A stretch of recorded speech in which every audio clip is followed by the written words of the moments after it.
Let's go, Atlanta! Atlanta, the greatest city in the world. You all look beautiful. You all look beautiful. You all look beautiful. Hey, can y'all hear me all the way in the back?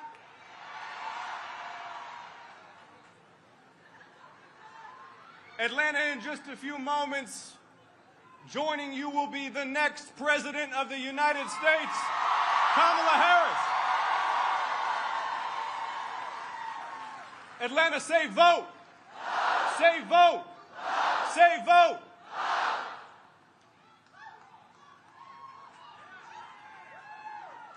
Atlanta, sometimes when you're living through history,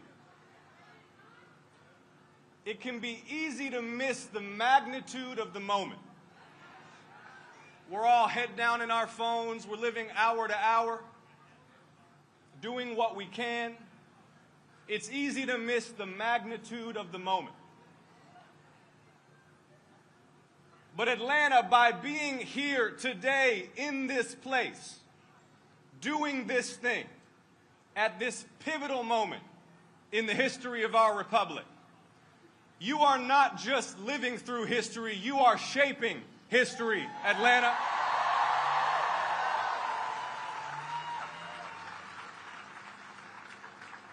There is still time on the clock. 3 days to go, Atlanta. 3 days to go. Atlanta, I know you're ready to vote. Are you ready to work?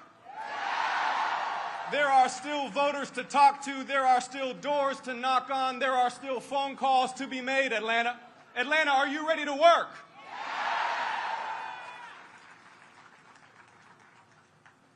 This election is deeper and more profound than the contest between Democrats and Republicans. This is an election about the character of the United States.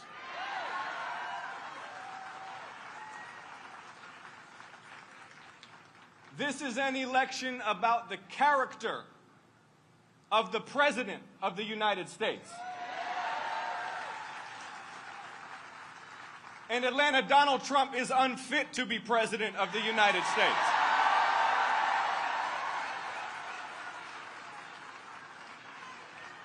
He cannot be trusted to wield the power of the presidency. And I'm not talking about bad manners. I'm not talking about mean tweets. I'm talking about misconduct and the abuse of power.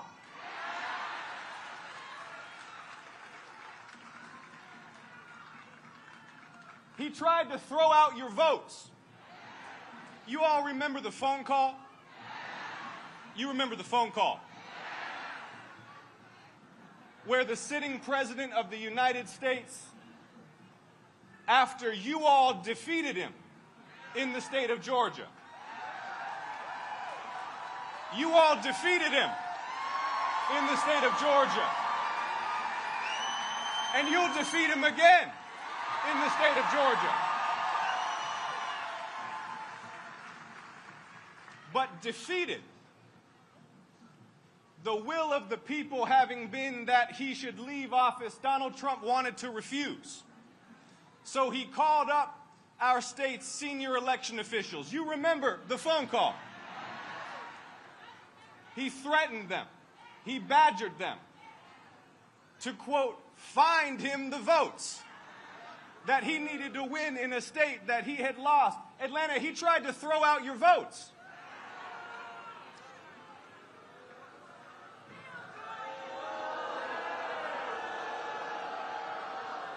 You know what Barack says, don't boo.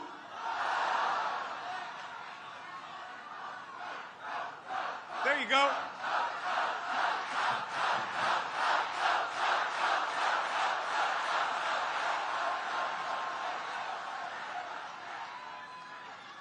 Now think about what it means for the sitting president to try to throw out your votes. You know what has been given for the struggle for voting rights in the state of Georgia and across the American South. John Lewis, just 25 years old.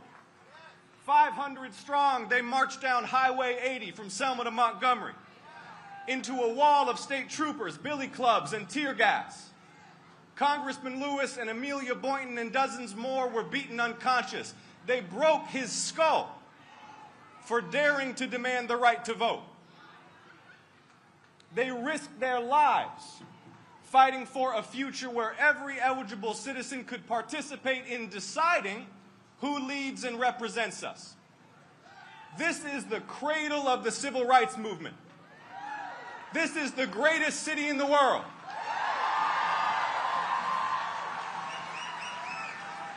When you defeated him last time, he tried to throw away your votes, but Atlanta, we're ready to defeat him again.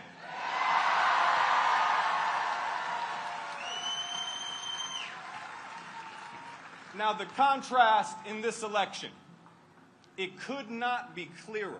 It could not be more stark. We saw what Donald Trump did with power. Can he defend overturning Roe v. Wade? Can he defend raising a violent mob that attacked the United States Capitol? And we've seen what Vice President Harris has done with her power. Look,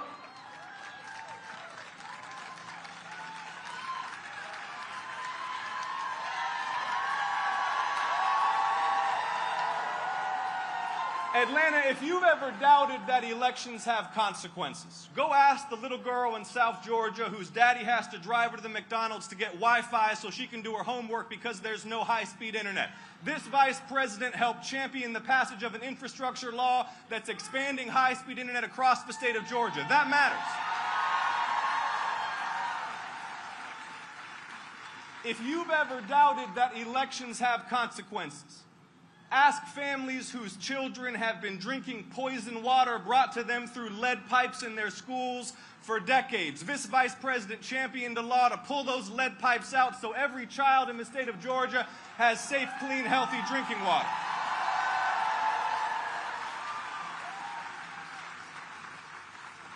If you've ever doubted that elections have consequences, go ask a senior citizen in Macon who's been cutting her pills in half because she can't afford the air conditioning, the prescriptions are too expensive, and now her insulin is $35 a month, not $500 a month.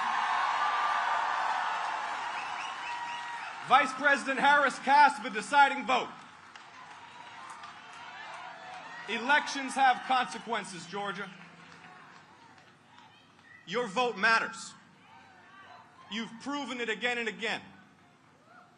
4 years ago, everybody who makes their money polling and predicting and prognosticating said there was no way you would send me and Reverend Warnock to the Senate. But you picked me up, and you picked Raphael up, and you carried us on your shoulders, Georgia.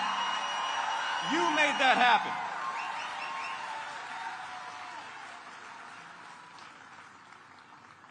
You're not just living through history. You're making history. But there's just 3 days to go. And I'm glad to see you all here, but we need you out there knocking on doors. We need you out there making phone calls. We need to make sure that everybody who has not yet participated in our democracy is empowered with inspiration and information about why to vote and how to vote. So Atlanta, are you ready to work? Atlanta, are you ready to win? Atlanta, are you ready to elect Kamala Harris, the next President of the United States? Let's do this, Atlanta. Thank you so much. Thank you. Thank you.